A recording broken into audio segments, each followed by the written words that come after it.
What's up, guys? Sorry I haven't been posting in a while. I don't know, it's been the holidays, everyone kind of knows how that goes, I don't need to explain myself.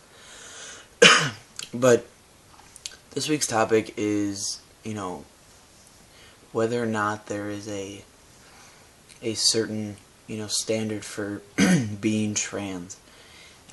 Being trans enough. And I can honestly say that when I first started thinking about transitioning, I was probably 17, back in high school. I saw my first I saw my first documentary on I believe it was a story on transitioning, and they were all FTMs, and I really had my mind set on these were the certain standards that you had to go by. You had to be on hormones, you had to get surgery, you had you had to do all these things, you had to feel a certain way to be trans.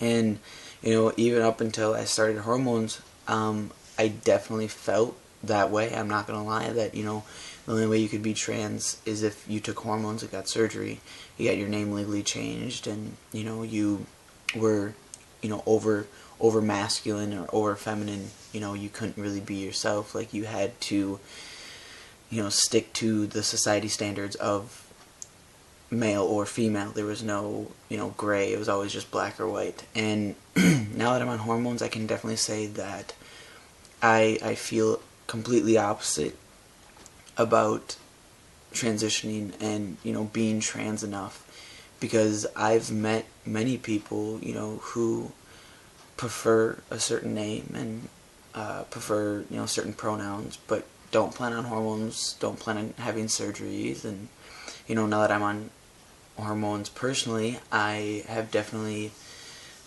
see a different side of things. I also have a roommate who is older than me, and he's experienced a lot more, has had the chance to experience a lot more than myself regarding transitioning. Even though he's about only a month ahead of me on hormones, he waited longer. And I now have had the chance to experience all these gender fluent kind of side of transitioning. And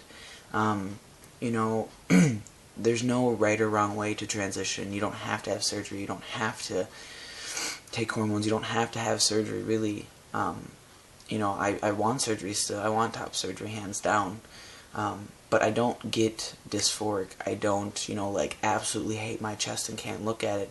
I honestly can say that when I get home from work, or I know that I'm not going out in public, I instantly take off my binder and I will walk around the house without a binder on, with just my sports bra, or without a sports bra on, just with the shirt on, because I don't feel like I have to prove anything to anyone. Yeah, when I go in public, 99% of the time I have a binder on. If I don't have a binder on and it's just like a real quick run to the store, I wear like a sweatshirt and a baggy sweatshirt, and I make sure you can't see anything. My chest is very small though, and it has gotten smaller since being on hormones. But I don't believe that there are standards to transitioning, but many people think because if you don't do something, or if you do something, it doesn't make you trans. It makes you a wannabe, or a fake, or someone who's just trying to get attention. And I am guilty of saying that well, how can you be trans if you're not doing this? And like I said, that was mainly back when I was before I started hormones, and a little over a year ago. I mean, I am guilty of it, and I definitely feel ashamed of it, because I was uneducated about everything. I hadn't seen a therapist. I hadn't met a lot of genderqueer people, or even trans people at that time.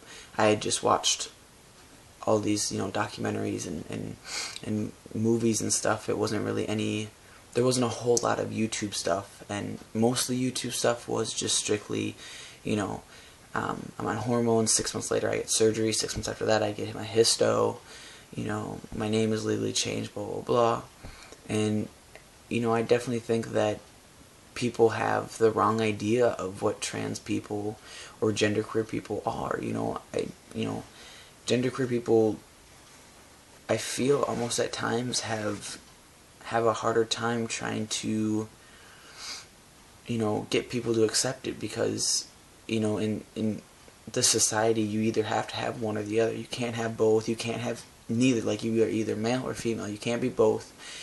You can't, feel this way one day and then feel a different gender the other way, or the other day, because the society it's either one or the other. The human body, when you see something, you're going to instantly categorize it. And, if people can't figure it out, they get frustrated, they get pissed off, and then they start, becoming very negative about it, and in turn it only hurts themselves, really. But, I mean, it's really nice to read books and to read documentaries and, to find different experiences through those, through the literature and through the movies and, all these sources that can open your eyes to a lot more. I finished Gender Outlaws a while back, and now I'm reading Luna, which is a very well-known book, but it's nonfiction, it's fiction, I believe. Yeah, it's even though it's not real, not based, from personal experience. It's nice to see that how a sibling or an outsider views a trans person, from before hormones, before even talking about it, to, throughout the whole transition. So it's nice. I have very supportive friends and family around me. It's taken some time for most of them, but it's definitely, it takes time for people. And, even if they don't accept the fact, that you're not trans enough because you don't want hormones, that you don't want surgery, it's their choice to be ignorant, and there's nothing you can do about it but just be yourself and know that you are who you are. And at the end of the day, that's all that matters, is that you are true to yourself, regardless of what the label may be. Just be yourself. Like I said, I will try my best to post every week. I'm really busy with getting school ready to go, getting a new job, working more than full time.